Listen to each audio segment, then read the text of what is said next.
सभी को साहिब श्री गुरु ग्रंथ साहिब जी के पहले प्रकाश पुरब की बहुत बहुत बहुत बधाई हो। ऐसे मौके होते हैं जब हम गुरुओं की दी हुई शिक्षा पर विचार करते हैं, दोबारा से दोहराते हैं और उससे फिर जो हम भूल जाते हैं सत्य बार बार वो हमें याद आता है। और ये विभा मैडम का ही ये विचार है कि जो सेशन मैं पंजाबी में लेती हूँ, गुरबानी में क्या लिखा है, तो वो कह रही है कि हिंदी में जरूर लिया करो, हमें भी पता चले कि गुरुओं ने क्या दिया है। और हमें तो बिल्कुल पता ही नहीं है किसी भी बात का। हम तो समझते हैं कि ये सिखों के लिए है, मतलब जो सिख धर्म से जुड़े हैं उनके लिए है, हमारे लिए थोड़ी है ये। और वो कल भी हम बात कर रहे थे, तो लोगों को लगता है कि ये इतना गुरु ग्रंथ साहब की पूजा करते हैं, इतना ये सब करते हैं, ये क्या है, बुक की तो है, लेकिन हमें इसके पीछे की चीजें पता नहीं है। तो इसलिए फिर मैंने तो पहले कहा था कि आज नहीं करेंगे, संडे को करेंगे, पर विभा मैडम ने कहा कि जब जो दिन होता है उस दिन ऊर्जा अलग होती है, तो आज ही करना है। तो सुबह भी पंजाबी में किया, अब हिंदी में कर रहे हैं, तो उसी की मैं शुरुआत करती हूँ कि मुझे भी ये अच्छा लगता है और मुझे हर बार लगता है कि मैं कुछ अलग से कुछ और नया ऐड करूं। अब सुबह के सेशन में जो ले लिया वही दोबारा से मैं रिपीट करूं, तो वो मुझसे भी नहीं होता है। मुझे लगता है कि कुछ और नया, इतना अथाह है तो कुछ और ज्ञान हो जो सबके साथ साझा किया जाए। तो जैसे कि हम जानते हैं कि साहिब श्री गुरु ग्रंथ साहिब जी को गुरु पदवी प्राप्त है, कि अब देह रूप में गुरु कोई नहीं होगा, शब्द रूप में गुरु होगा। और जिस भी सिख को ज्ञान चाहिए, जब वो शब्द गुरु की खोज करेगा, देह रूप मानकर शब्द गुरु की खोज करेगा, तो उसे वो ज्ञान मिलेगा अपनी आत्मा के भीतर से। और श्री गुरु अर्जन देव जी ने वाणी का संकलन किया, उच्चारण भी किया और अपने से पहले गुरुओं की वाणी का संकलन भी किया, क्योंकि उस समय उनके जो भतीजे थे मेहरवान जी, उनको गद्दी नहीं मिली थी उनके बड़े भाई को, तो वो बहुत ईर्ष्या करता था। तो उन्होंने भी गुरु नानक नाम से वाणी उच्चारण शुरू कर दी, कि जैसे हर एक शब्द के अंत में आता है नानक, तो उन्होंने भी नानक नाम से वाणी का उच्चारण करना शुरू किया। एक बार एक सिख ने शब्द सुनाया गुरु जी को, तो गुरु जी ने कहा ये किसकी वाणी है? कह रहे गुरु नानक की वाणी है। तो श्री गुरु जी ने कहा ये गुरु नानक की वाणी नहीं है। फिर गुरु जी ने जो मुख्य सिख थे उनसे सलाह की, तो उन्होंने फिर ये कहा कि आप वाणी को, जो भी निरोल गुरुओं की वाणी है, उसे एक जगह एकत्रित करो। एकत्रित करने से क्या होगा कि सिखों को आने वाले समय में भी पता चलेगा कि गुरुओं की उच्चारण की हुई वाणी कौन सी है, तो मिलावट नहीं होगी। तो श्री गुरु जी ने तब जो वाणी थी उसे संग्रहित किया। और शब्द है एक श्री गुरु ग्रंथ साहब में कि बानी बिरलो विचारसी जे को गुरमुख होए। इस वाणी की विचार वही करेगा जो गुरु के वचनों पर चल रहा है। गुरुमुख उसे कहते हैं जिसका मुंह गुरु की तरफ है, और मनमुख उसे कहते हैं जिसका मुंह अपने मन की तरफ है। मतलब जो अपने मन की मर्जी कर रहा है वो मनमुख है, और जो गुरु की मत के अनुसार चल रहा है वो गुरुमुख है। तो कह रहे हैं ये वाणी की विचार वही करेगा, उससे ही ये वाणी समझ में आएगी जो गुरु के दिए हुए सिद्धांतों पर चलता है। नहीं तो पढ़ते रहो, सारी जिंदगी पढ़ते रहो, नहीं समझ आएगी कि गुरु क्या कह रहे हैं, वाणी क्या कह रही है। हम अपने हिसाब से अर्थ निकाल लेंगे, लेकिन जो असल में गुरु क्या कह रहे हैं वो नहीं समझ में आएगा। तो कह रहे हैं कि ये वाणी क्या है? कह रहे हैं ये वाणी महापुरुष की, उस सुप्रीम गॉड की, लॉर्ड की ये वाणी है, ये किसी व्यक्ति की वाणी नहीं है। और गुरुओं ने ये भी नहीं कहा कि ये हमारी वाणी है, नहीं, ये उस सुप्रीम निरंकार की, उस सुप्रीम लॉर्ड की वाणी है, जो उसके घर से ही आई है। ये किसी की प्रॉपर्टी नहीं है, वो उस निरंकार के देश से, निरंकार के घर से आई है। और वो आपको, जब आप वाणी के साथ जुड़ जाओगे तो ये वाणी आपको वहीं ले जाएगी जहां से ये आई है। तो कहते हैं कि जिसको गुरु की मत आ गई, जिसको ये समझ में आ गई कि गुरु क्या कह रहा है और मुझे कैसे जीवन में चलना है, सतगुरु की जिसनु मत आवे सो सतगुरु माहे समाना। जिसको गुरु की मत आ गई, फिर वो गुरु में समा जाता है, फिर उसमें और गुरु में भेद नहीं रहता है। जिसके हृदय के अंदर आत्मा में ये वाणी बस जाती है, फिर उसके, उसमें और गुरु में कोई भेद नहीं रह जाता। लेकिन इसके लिए गुरुमुख होना पड़ेगा, गुरु की तरफ मुख करना पड़ेगा। अभी तो हम गुरु की तरफ पीठ करके बैठे हैं, और हमारे मन की तरफ हमारा मुख है कि जैसे मन नचाता है हम वैसे नाचते हैं। तो श्री गुरु अर्जन देव जी ने जब वाणी का संकलन किया, तो टोटल 1430 अंग कहा जाता है, पेज नहीं या पन्ने नहीं कहा जाता, अंग है। ये गुरु की देह है और उसके ये अंग हैं। और 60 राग हैं, शुद्ध राग हैं और मिश्रित राग हैं। और 15 भक्तों की बानी है, 11 भट्ट साहबान की बानी है, जो वेदांत, जिन्होंने वेदांत से ब्रह्म ज्ञान हासिल किया था, और 4 सिखों की बानी है। हमने सुबह भी ये किया। और विलक्षणता क्या है श्री गुरु ग्रंथ साहब की, कि जो भी ग्रंथ आज तक लिखे गए हैं, चाहे वो गीता है, अष्टावक्र गीता है, योग विशिष्ट है, जितने भी ग्रंथ लिखे गए हैं वो सब कुछ होने के बाद लिखे गए हैं। गीता का ज्ञान श्री कृष्ण भगवान ने दिया, लेकिन उस समय कोई वहां बैठ के लिख नहीं रहा था, बाद में लिखा गया, जिसे फिर उत्तर गीता भी कहा जाता है, एक उत्तर गीता भी है। तो जितने भी ग्रंथ हैं वो होने के बाद उनको संकलन किया गया सभी, लेकिन ये ऐसा ग्रंथ है जिसका संकलन गुरुओं ने खुद किया, अपने हाथों से, अपनी निगरानी में, अपनी देखरेख में, ताकि इसमें किसी भी तरह की कोई बिंदी भी एक्स्ट्रा ना लगा सके, इतनी भी मिलावट ना हो सके। और फिर इसको गुरु पदवी सौंप दी कि अब यही जुगों जुगों तक गुरु है, कि इस गुरु का प्रकाश तो होगा, लेकिन इसका ज्योति ज्योत समाना, जो कहते हैं कि इस मातलोक को छोड़ के जाना, वो कह रहे हैं वो दिन कभी नहीं आएगा। इसका इसका प्रकाश ही रहेगा हमेशा, ये युगों युगों तक ये मानवता का मार्गदर्शन करेंगे। ये कोई ये नहीं है कि सिख धर्म से जो जुड़े हैं उनका मार्गदर्शन करेंगे।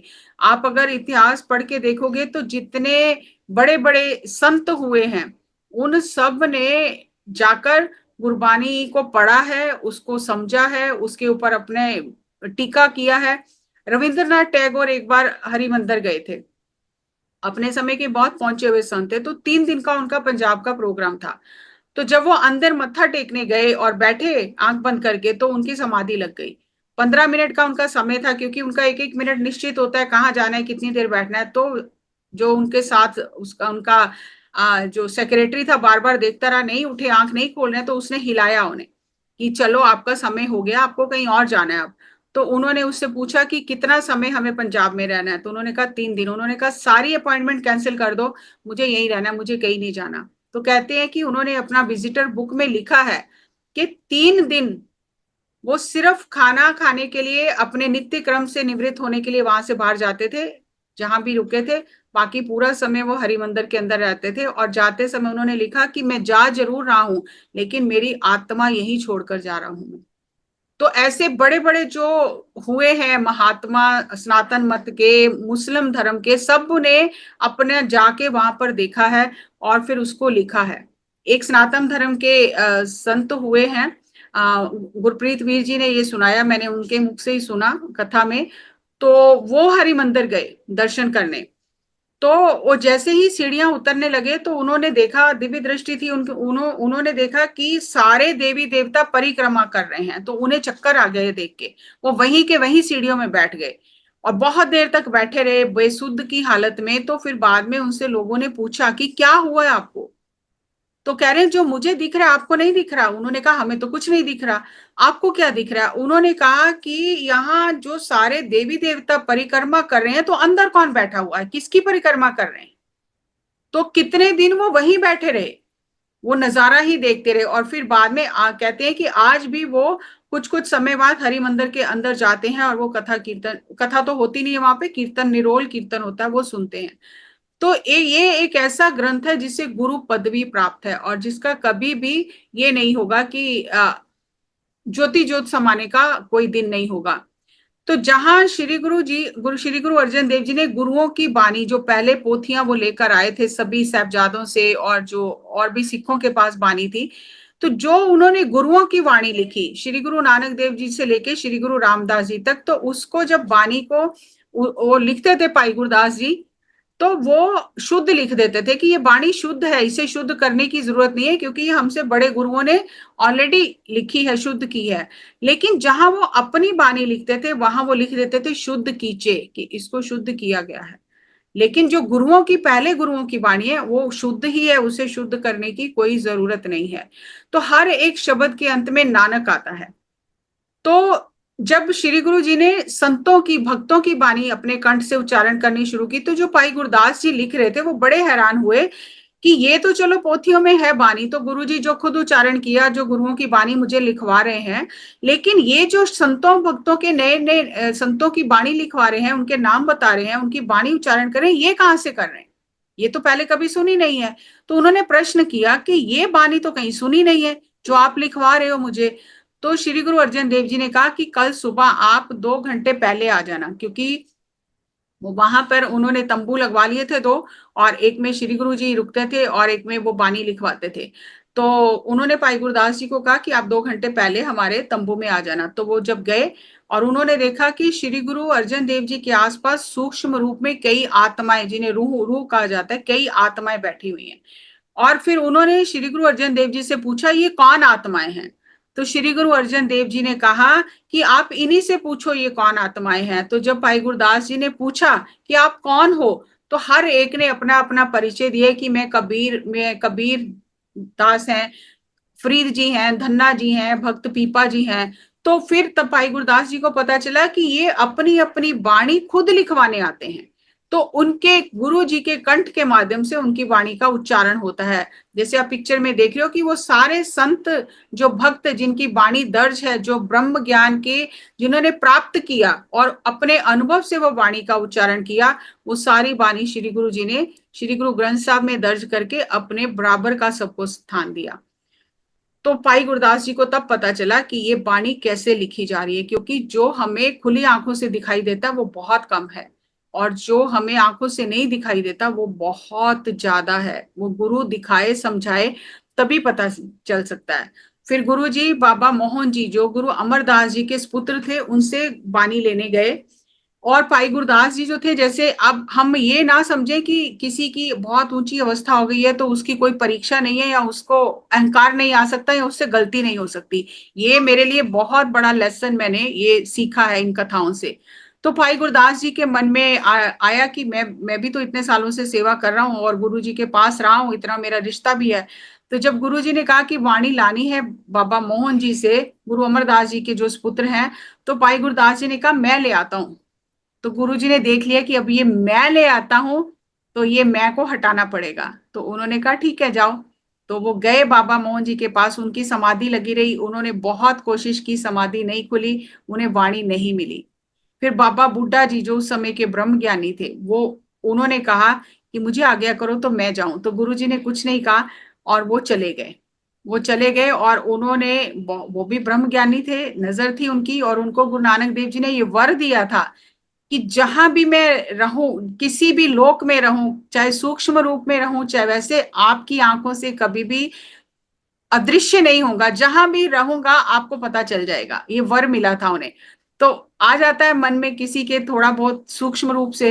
तो गुरुजी ने कुछ नहीं कहा और वो चले गए कि मैं वाणी लेके आता हूँ। वहां गए और उन्होंने बहुत आवाजें लगाई, दरवाजा खटकाया, सब किया, लेकिन बाबा मोहन जी ने दरवाजा नहीं खोला, वो समाधि में थे। ऐसा नहीं कि जानबूझ के नहीं खोला, वो बहुत गहन समाधि में थे। तो बाबा बुड्ढा जी उस समय जवान थे, बहुत हट्टे कट्टे थे, तो उन्होंने वो धक्के से दरवाजा तोड़ दिया। दरवाजा तोड़ के जब अंदर गए तो वो समाधि में थे। उन्होंने अपना जो जो उन्हें समझ आती थी, जो जो उन्हें पता चलता था, सारे उन्होंने उपाय कर लिए, लेकिन वो समाधि से बाहर नहीं आए। फिर वो भी खाली हाथ वापस आ गए। फिर श्री गुरु अर्जन देव जी ने खुद गए नंगे पैर, एक पालकी सजा के लेके गए, और अमृतसर से गोइंदवाल बहुत लंबा रास्ता है, तो वहां से नंगे पांव गए और जाके बाबा मोहन जी का जहाँ पे स्थान था, बहुत बड़ा घर था उनका, वहां जैसे जो पैसे रास्ता था, गली थी, कोई ये नहीं कहा मैं गुरु हूं मुझे आसन चाहिए, मेरा सम्मान सत्कार होना चाहिए, क्योंकि गुरु पुत्र से वो वाणी लेने जा रहे थे। तो नंगे पैर गए और वहीं जो जगह थी, मतलब जिसे कहना चाहिए रोड, सड़क जो थी, वहीं पर आसन लगा के बैठ गए और गुरबानी का उच्चारण कीर्तन करना शुरू किया, क्योंकि वो सिरंदा बजाते थे। और उन्होंने एक शब्द का उच्चारण किया, उनका नाम मोहन था, तो उन्होंने परमात्मा की याद में, मोहन परमात्मा को भी कहा जाता है, तो इस शब्द का उच्चारण किया कि हे मोहन, तेरे ऊंचे मंदिर हैं, तेरे कितने सुंदर महल हैं, तेरे शब्द, तेरी वाणी कितनी महान है, ऐसे करके वो पूरा शब्द उच्चारण किया। शब्द की आवाज जब बाबा मोहन जी के कानों में पड़ी, तब उनकी समाधि खुली। फिर वो पोथियां लेकर बाहर आए और उन्होंने श्री गुरु अर्जन देव जी के चरण स्पर्श करना चाहे, तो श्री गुरु अर्जन देव जी ने कहा कि आप गुरु पुत्र हो, आप हमारे चरण स्पर्श नहीं करो। तो बाबा मोहन जी ने बताया कि नहीं, हमें चरण स्पर्श करने दो, क्योंकि जब गुरु अमरदास जी ने गुरु रामदास जी को गुरु पदवी सौंपी थी, तो उस समय दो पुत्र थे गुरु अमरदास जी के, बाबा मोहन जी और बाबा मोहरी जी। तो उन्होंने कहा था कि सारी सिख संगत श्री गुरु जी के आगे मत्था टेके, इन्हें गुरु स्वीकार करे। और अपने पुत्रों को भी कहा, साहबजादों को कहा कि आप गुरु रामदास जी के आगे मत्था टेको, अब से ये गुरु हैं। तो बाबा मोहरी जी जो थे, उन्होंने गुरु पिता का वचन माना। लेकिन बाबा मोहन जी थे, उन्होंने कहा कि हम क्यों मत्था टेके, हमारी तो ये हक लेके जा रहे हैं, ये पदवी हमें मिलनी चाहिए थी, हम आपके पुत्र हैं और हमारी चीज इनके पास जा रही है, तो मैं मत्था नहीं टेकूंगा। तो श्री गुरु अमरदास जी के मुंह से स्वाभाविक ही निकला कि जब तक आप मत्था नहीं टेकोगे आपका हृदय शांत नहीं होगा। लेकिन क्योंकि गुरु पुत्र थे, एक शक्ति का एहसास होता है, तो उन्होंने कहा नहीं, मैं साधना करके समाधि करके मैं वो पदवी हासिल कर लूंगा। तो गुरु जी के मुंह से जो वचन निकले कि जब तक आप माथा नहीं टेकोगे, आप कितनी भी साधना करो, आपको शांति नहीं मिलेगी। तो वो तब से समाधि में, वो साधना में लगे रहते थे। लेकिन फिर भी इतनी समाधि गहरी होने के बाद भी उनका मन शांत नहीं होता था। तो फिर उन्होंने श्री गुरु अर्जन देव जी को कहा कि जब हमारा मन बिल्कुल शांत नहीं हो रहा था इतनी साधना के बाद, तो हमने गुरु पिता को याद किया, प्रार्थना की उनके आगे कि कोई उपाय बताओ जिससे हमारा मन शांत हो। तो समाधि में गुरु जी आए और उन्होंने कहा कि अब गुरु रामदास जी के पुत्र गुरु अर्जन देव जी हैं, अब आप उनके चरणों में जब अपना शीस लगाओगे, स्पर्श करोगे और वो वाणी लेने आएंगे, वाणी का खजाना उन्हें सौंप देना, तब आपका मन शांत होगा। तो आज मुझे चरण स्पर्श कर लेने दो, अपनी भूल सुधार लेने दो।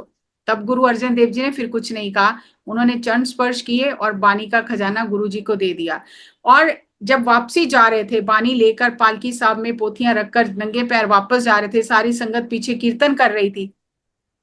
तो गुरु अंगद देव जी के जो सुपुत्र थे, दो सुपुत्र थे, बाबा दातू जी, बाबा दासू जी, तो उन्होंने भी गुरु गुरु अमरदास जी के साथ झगड़ा किया कि आप हमारे हक ले रहे हो, हमारी गद्दी हमें मिलनी चाहिए और आपने ले ली है सेवा करके। तो उन्हें बहुत ईर्ष्या थी, बहुत गुस्सा आता था। तो एक बार गुरु बाबा दातू जी जो थे, वो गुरु अमरदास जी के दरबार में गए और उन्होंने गुरु जी को लात मारी। सिंहासन पर बैठे थे, उन्होंने लात मारी। तो गुरु जी जैसे पलटे और उन्होंने उनका हाथ जोड़ के पांव पकड़ा और कहा कि मेरा वृद्ध शरीर है, हड्डियां निकल आई हैं, आपको लगा तो नहीं। तो वो गुस्से में चले गए। और जब चले गए तो उस समय उनको ये कहा गया था, गुरु पिता ने कहा था कि अब आप जब तक झुकोगे नहीं, जब तक गुरु अर्जन देव जी आपके इस टांग का, इस लात का स्पर्श नहीं करेंगे, ये दर्द नहीं जाएगा।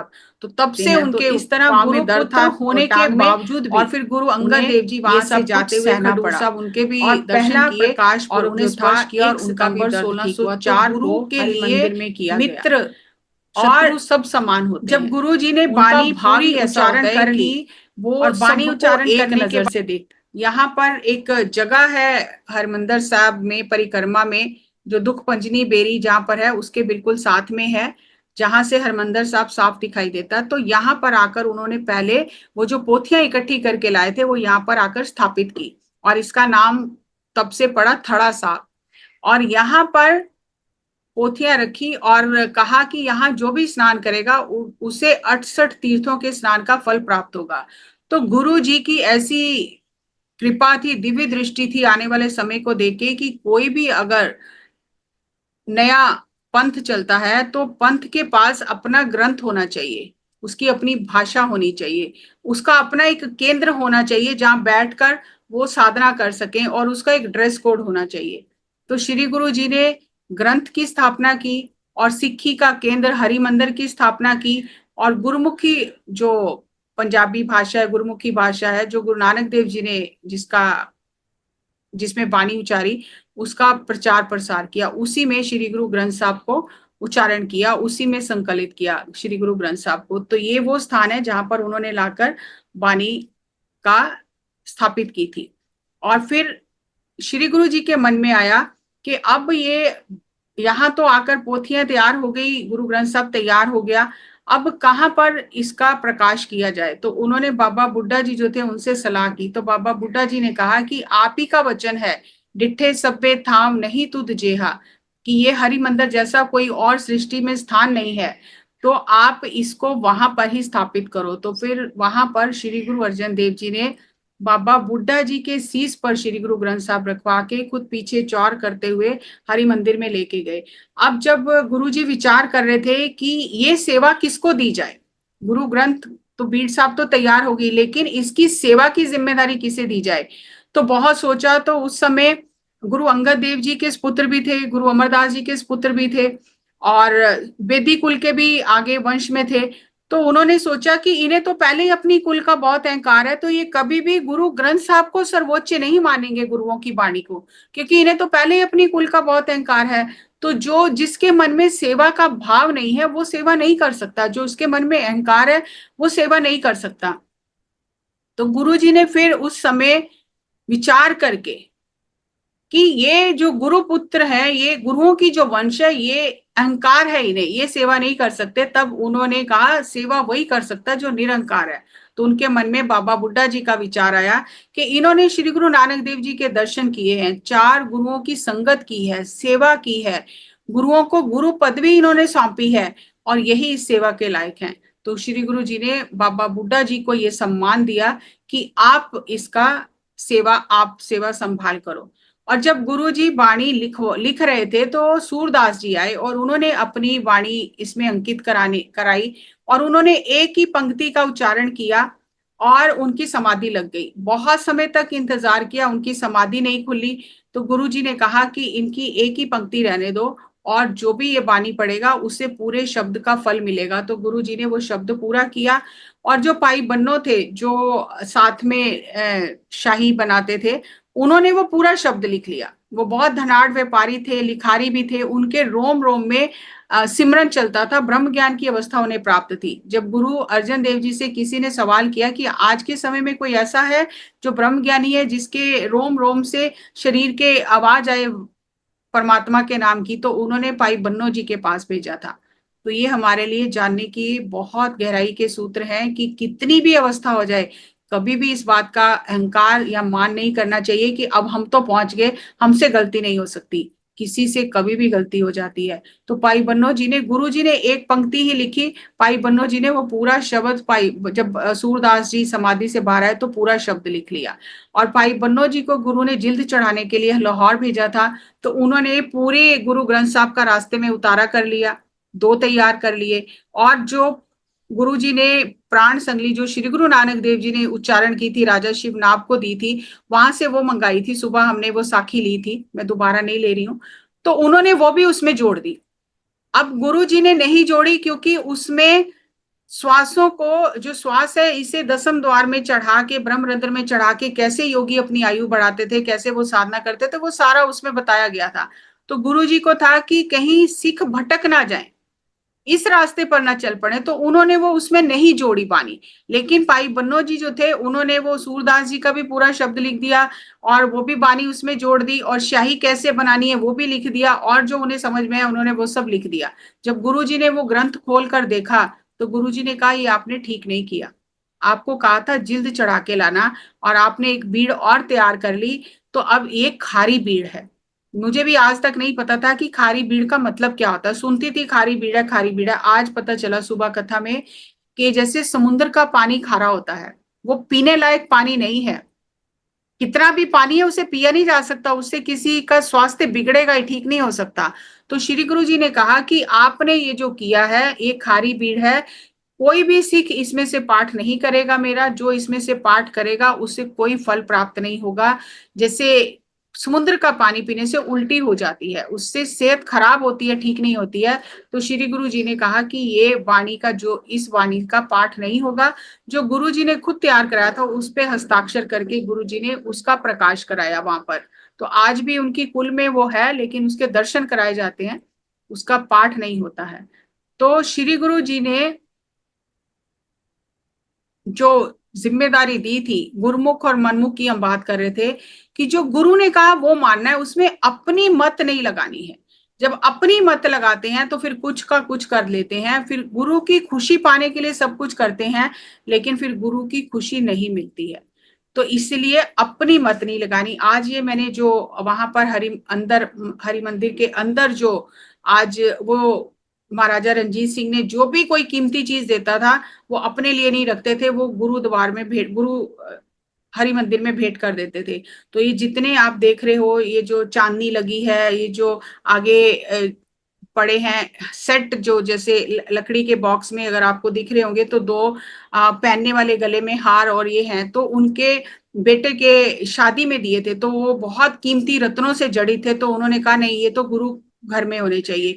तो उन्हें पीछे चांदनी दी गई, तो उन्होंने कहा ये भी गुरु घर में होनी चाहिए। तो जो भी उन्हें मिलता था वो गुरु घर में दे देते थे, जो आज भी वहां पर जब कोई गुरपुरब होता है तो वो पूरा सजाया जाता है उसे खजाने से निकाल के। अब ये जो श्री गुरु ग्रंथ साहिब जी का प्रकाश हुआ हरि मंदिर में, और गुरु जी ने ये जो हरि मंदिर की स्थापना की, अगर आप चौथी पिक्चर में देखोगे तो उन्होंने इसे एक जहाज का रूप दिया कि जैसे ये जहाज है। और जो जहाज होता है सभी गुरुद्वारे में जो निशान साहब लगा जाता है वो आगे लगा जाता है, इसमें गुरुजी ने निशान साहब पीछे लगाया, हरि मंदिर के पिछली तरफ। और एक जहाज का इसको शेप दिया कि जैसे जहाज कोई जाता है, शिप कोई पोर्ट से जाता है। तो जितने भी हमारे भ्रम थे, भ्रम होते हैं, वास्तु देखना है, ये ऐसा होना चाहिए, इसका दरवाजा सूर्य की तरफ होना चाहिए, जिधर से सूर्य उदय होता है, तो गुरुजी ने वो सारे भ्रम तोड़ दिए। ना तो ये सरोवर स्क्वायर है, और गुरु जी ने इसका जो मुख्य द्वार है उसका सूर्य अस्त की तरफ मुंह रखा। नॉर्मली सूर्य उदय की तरफ लोग रखते हैं कि वो शुभ होता है, तो गुरु जी ने सूर्य अस्त की तरफ इसका मुख्य द्वार रखा कि मेरे सिख को सबसे पहले वाणी से जुड़े, वो ये बाहर के भ्रमों में, बाहर की बातों में ना उलझे कि इधर मुंह करूं, इधर मुंह करूं, ऐसे करूं, वास्तु किधर ठीक होगा। उन्होंने पूरा जो दुनिया सोचती थी उसके उलट सारा गणित करके इस श्री गुरु ये श्री हरमंदिर साहब की स्थापना की। एक जहाज की इसको शेप दी कि वैसे चार दरवाजे हैं, चारों दरवाजों में से चारों धर्म के लोग कोई भी अंदर जा सकता है, लेकिन हरि मंदिर के अंदर जाने के लिए एक ही रास्ता है कि कोई किधर से भी आए, आगे जाके वो रास्ते सारे एक ही हो जाएंगे, अंदर जाने का रास्ता एक ही है। तो गुरु जी ने बहुत दिव्य दृष्टि से ये सत्य लोक का जो नक्शा था उसे धरती पर उतारा। अब जिन्हें दिखता है, जिनकी आंख है, वही ये सब चीजें जान सकते हैं। तो श्री गुरु जी ने जब प्रकाश हो गया श्री गुरु ग्रंथ साहिब जी का, तो बाबा बुड्ढा जी ने कहा कि अब रात को विश्राम कहाँ करवाना है श्री गुरु ग्रंथ साहब को। तो श्री गुरु जी ने कहा कि जहाँ हम कभी कभी विश्राम करते हैं, जिस कोठा में, मतलब जो कमरा है, वहां पर श्री गुरु ग्रंथ साहब जी का सुखासन करो और नया पलंग बिछाओ, क्योंकि कभी कभी गुरु जी वहां आराम करते थे, वहां पे पलंग था ऑलरेडी एक। तो गुरु जी ने कहा नया पलंग बिछाओ, तो नया पलंग वहां पर बिछवाया गया, और श्री गुरु जी ने फिर वहां पर ये सुखासन करवाया श्री गुरु ग्रंथ साहब जी का। तो बाबा बुड्ढा जी ने कहा कि गुरु जी आपका भी पलंग साथ में ही बिछा देते हैं, क्योंकि गुरु जी वहां विश्राम करते थे, संगत से मिलते थे। तो गुरु जी ने कहा नहीं, अब हमारा पलंग बराबर नहीं लगेगा। तो बाबा बुड्ढा जी ने सवाल किया कि उस समय के सिख भी कितने उन्हें ज्ञान होता था। वो उन्होंने सवाल किया बाबा बुड्ढा जी ने कि बानी तो आपने उच्चारण की है, आप ही की तो बानी है, आप ही ने ग्रंथ तैयार करवाया, और आप कह रहे हो कि इसको बराबरी नहीं करनी है, तो आप ही की, और गुरु पदवी आपके पास है। तो उन्होंने कहा नहीं, ये पोथी परमेश्वर का स्थान है, ये परमेश्वर का स्थान है, ये धुर की बानी है, ये परमात्मा के दर से आई है, और इसमें पूर्ण ब्रह्म ज्ञान है। जो साध संगत में मिलके इस पर विचार करेगा उसे पूर्ण ब्रह्म ज्ञान की प्राप्ति होगी। आप हमारा जो बिस्तर है वो उस पलंग के नीचे लगाओ। तो गुरु जी का जो बिस्तर था उस पलंग के नीचे लगा, और आज भी उस याद को कायम रखने के लिए आज भी गुरु जी का बिस्तर वहां लगाया जाता है, उस पलंग के नीचे, कि गुरुओं की बराबरी नहीं करनी है। तो बहुत ही गहरी बातें हैं कि गुरुओं ने गुरु पदवी पर होते हुए अपने से बड़े गुरुओं की, जो उनसे पहले हो चुके, उनकी बराबरी नहीं की। उन्होंने गुरुवाणी को इतना स्थान दिया, इतना महात्म है, क्योंकि ये गुरुवाणी किसी व्यक्ति की नहीं है, ये तो परमात्मा के घर से आई और परमात्मा के घर ही लेकर जाएगी, ये उस अकाल पुरुष की वाणी है। तो गुरुओं ने इतना सम्मान दिया वाणी को। और आगे पीछे हो गई आज स्लाइड। तो श्री गुरु जी ने कहा बाबा बुड्ढा जी को, श्री गुरु केर शरीर जो सब थान समय सबना दरसे हैं, कि जो गुरु का शरीर है वो हर समय हर स्थान पर हर जगह पर सबको उपलब्ध नहीं है। सब सब उसके दर्शन नहीं कर सकते। अगर हम अमृतसर में हैं तो अमृतसर में ही हैं, और यहाँ की ही कुछ लिमिटेड संगति दर्शन कर सकती है। तो गुरु का शरीर सब जगह उपलब्ध नहीं है। तो उन्होंने कहा, ग्रंथ हृदय गुरु का ये जानना उत्तम है, सब काल रहे हैं। ये जो ग्रंथ है जो हमने तैयार करवाया है, ये गुरु का हृदय है, और ये हर समय हर काल में हर स्थान पर उपलब्ध है। मेरा स्वरूप जानते हैं दीर्घ, साहेब जान अदब करे हैं, कि मेरे से भी दीर्घ, मेरे से भी बड़ा ये गुरु ग्रंथ का स्वरूप है, और मुझसे भी ज्यादा, गुरुओं से भी ज्यादा इसका सम्मान है। चंदन केसर घसकर, धूप जलाकर, फूल चढ़ाकर, जो शुद्ध हृदय से इसकी पूजा करेगा, आराधना करेगा, अदब करेगा, सम्मान करेगा, हमारा रूप जानकर उससे सब कुछ प्राप्त होगा। तो जब आगे समय चल के, जब युद्ध के समय हुए, और ये श्री गुरु ग्रंथ साहब का जो स्वरूप था, ये बाद में जो गुरु और गुरु वंश में जो लोग थे उन्होंने अपने कब्जे में कर लिया। और जब गुरु गोविंद सिंह जी युद्ध से निवृत्त हुए तो उन्होंने कहा कि जाओ लेकर आओ उनसे गुरु जी का स्वरूप। तो उन्होंने नहीं दिया, उन्होंने कहा गुरु है तो अपनी वाणी खुद उच्चारण कर ले। तो फिर गुरु गोविंद सिंह जी ने वो पूरी वाणी उच्चारण की, और वाणी उच्चारण जब पूरी कर ली, गुरु जी के, गुरु अर्जन देव जी के पास तो पोथियां थी काफी, लेकिन गुरु गोविंद सिंह जी के पास कुछ नहीं था। उन्होंने वो पूरी वाणी इसी तरह तंबू लगाकर, पाई मनी सिंह जी को लिखारी लगाकर पूरी वाणी उसी तरह लिखवाई। और अब हमें तो होता है ना कि अभी ये सही है कि नहीं, चेक करें। तो कुछ लोगों ने, कुछ सिखों ने, वो जब पहले वाली जो बीड़ थी आदि ग्रंथ की, और ये जो गुरु गोविंद सिंह जी ने तैयार कराई थी, जब इन दोनों को मिलाया गया तो एक अक्षर का फर्क था। कबीर जी के एक श्लोक में एक, सिर्फ जरा सा एक अक्षर का फर्क था। तो फिर सिखों ने पूछा कि गुरुजी सारी वाणी पूरी उसी तरह से जैसे थी वैसी ही है, एक अक्षर का फर्क है, ये कैसे हुआ? तो गुरुजी ने कहा क्योंकि हमें बराबरी नहीं करनी। तो इसीलिए उन्होंने कहा कि हमने सिर्फ एक मात्रा बदली है, अर्थ नहीं बदला है। तो गुरु जी ने फिर देह गुरु की परंपरा खत्म करके गुरु ग्रंथ साहब को गुरता गद्दी सौंप दी, गुरु पदवी सौंप दी, और कहा कि सभी सिखों को मेरा ये आदेश है कि गुरु ग्रंथ को गुरु मानना है, प्रगट देह मानना है। और लेकिन देह प्रगट मानना है, सेवा करनी है, कि जैसे हम गुरु की ही सेवा कर रहे हैं देह मानकर, लेकिन परमात्मा को पाना है, परमात्मा के घर पहुंचना है, तो खोज शब्द में ले, तो शब्द की खोज करनी पड़ेगी, शब्द में उतरना पड़ेगा, गुरु के सिद्धांत में उतरना पड़ेगा, और इसको समझना पड़ेगा। तो इस तरह से जो बहुत ही मुझे ये चीजें आज उसी में खोई रही सारा दिन, कि गुरुओं ने कितना कुछ हमें सिखाया है अपने जीवन से, कि बराबरी नहीं करनी, और गुरु पुत्रों का कितना सम्मान किया, और जहां गुरु पुत्रों ने भी अगर गुरु के वचनों का उल्लंघन किया तो उन्हें भी उसका हर्जाना भोगना पड़ा। तो हमें भी ये देखना है कि हम किस तरफ जा रहे हैं। हमें सही रास्ते पर पत्री जी लगाकर गए हैं, उनके दिए हुए सिद्धांतों पर हम चलें, और सत्य के मार्ग में किसी का कोई लिहाज नहीं है कि ये ऊंचा है, ये बड़ा है, ये ब्रह्म ज्ञानी है, ये गुरु पुत्र है, नहीं। वहां तो जब परीक्षा होती है तो परीक्षा में उत्तीर्ण हो जाएंगे तभी आगे पहुंचेंगे। और कभी भी इस बात का मन में अहंकार नहीं करना कि मैं तो पहुंच गया हूं। कभी भी परीक्षा होती है और हम फेल हो जाते हैं। तो इन सिखों की साखियों से, इस इतिहास से हमें यही समझ आती है कि गुरु के वचनों का पालन करना ही सबसे सुगम मार्ग है। बीच में अपना दिमाग ना लगाएं कि मुझे ये मैसेज आ गया तो ये भी सही है, मुझे ये करना है।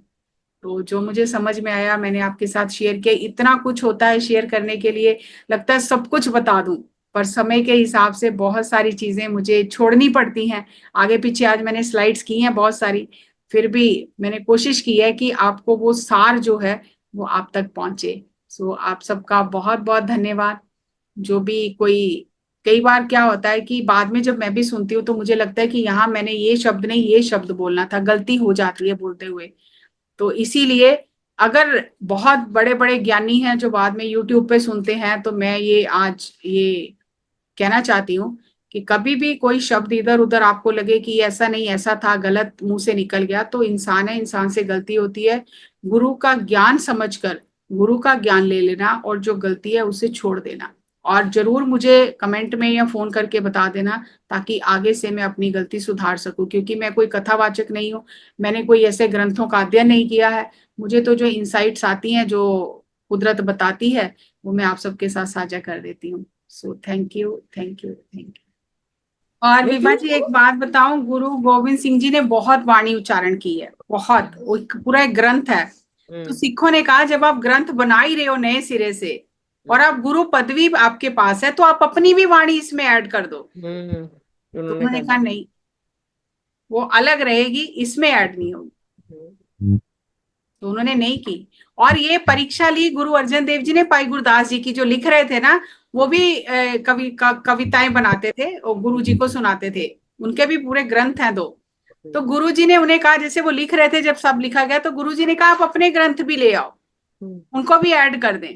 हम्म तो उन्होंने हाथ जोड़ दिए कि मुझे तो सेवक ही रहने दो। हम्म तो फिर मेरे मेरे को सेवक ही रहने दो, बस मैं कविता तक की ठीक हूँ, इसमें इसमें तो आपकी गुरुओं की वाणी ही शोभा देती है।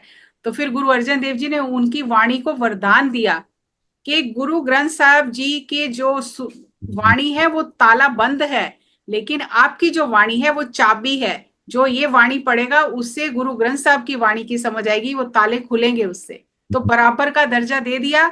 आज भी गुरुद्वारों में भाई गुरदास जी की वाणी और भाई नंदलाल जी, जो गुरु गोविंद सिंह जी के टाइम हुए, उनकी कविताएं, इन दोनों की कविताएं सही गुरुओं की वाणी की तरह ही गाई जाती हैं। लेकिन फिर भी उन्होंने वो ग्रंथ में कहा नहीं, हम सेवक ही सही हैं, हमें हमारी वाणी ग्रंथ में नहीं, आप ऐड करो। कितने, एक ये यही कभी बस जाए ना हमारे दिल में। बस मैं वही कह रही हूँ, अब बस इतनी सी बात बस जाए, ज्यादा की जरूरत नहीं है। थैंक यू जी, बहुत बहुत धन्यवाद।